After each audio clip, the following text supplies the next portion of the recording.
Many of us have internalized a specific cultural myth that chronic workplace stress is the unavoidable price of ambition.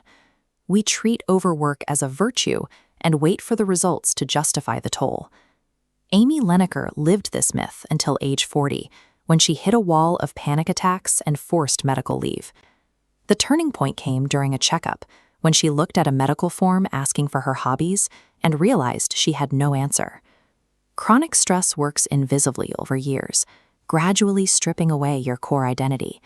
It stays below the surface, wearing down the mind and body until you no longer recognize the person you've become. This graph shows 4 distinct stress profiles. Eustress and acute stress appear as short, sharp peaks that fade quickly.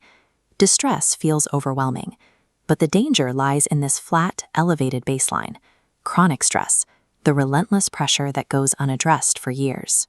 When we label this collapse as burnout, we often treat it as an individual failure of endurance. In reality, it's a misdiagnosis of a systemic culture that demands too much of everyone within it.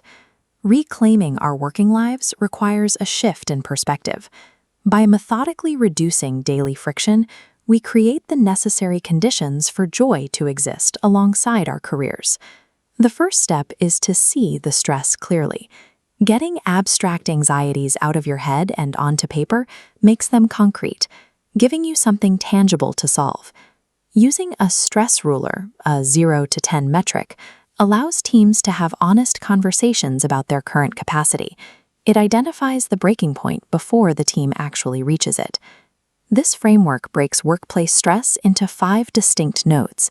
Step 2 is to sort your stressors into these categories, because applying the same solution to every type of pressure leads to frustration. This chart highlights schedule stress, showing a 192% increase in weekly meetings since early 2020. Addressing this requires creating cognitive gaps, like setting a 45-minute limit for default meetings. Suspense stress comes from the weight of anticipation, waiting for a decision or a difficult talk.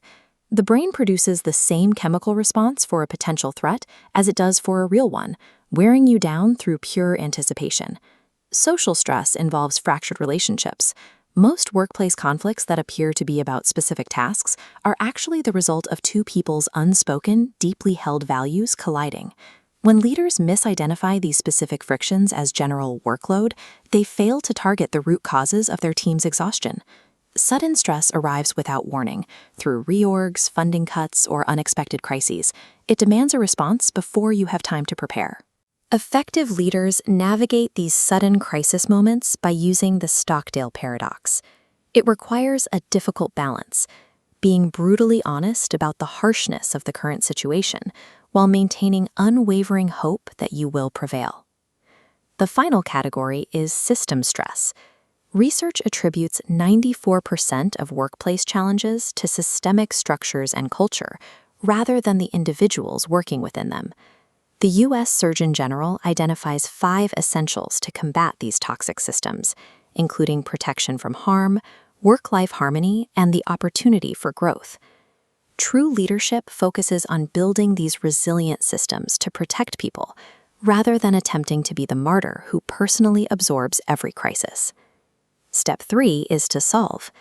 This grid maps your stressors based on how important they are to your role and how much control you have over them. For stressors that are low importance and outside your control, you must acknowledge them. You name the frustration, then consciously release it to stop it from draining your energy.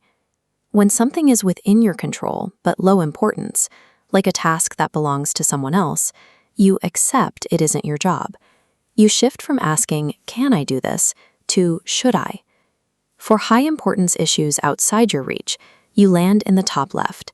Here, you ask for help, framing your request as a partnership to resolve the roadblock together. In the top right quadrant are the things that are both important and within your control.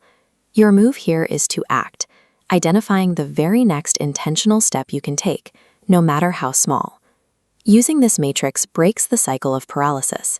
It ensures your energy is directed only toward the battles that actually matter and those you can actually win. Looking back on your life from age 90, the value of your years is measured by the moments you were present and allowed yourself gladness. The Dutch practice uitwaaien, heading into a strong wind to clear mental clutter. It is blowing away stress to find a fresh mind. Chronic stress keeps the brain locked in a state of constant vigilance, where the biological need for survival overrides the ability to feel joy. By methodically clearing these stressors, we shift the brain out of that defensive posture, restoring the conditions that allow a sense of well-being to return. Seeing, sorting, and solving our stressors is about more than productivity. It is how we reclaim the space required for joy to return to our work, and how we change our experience of every Monday.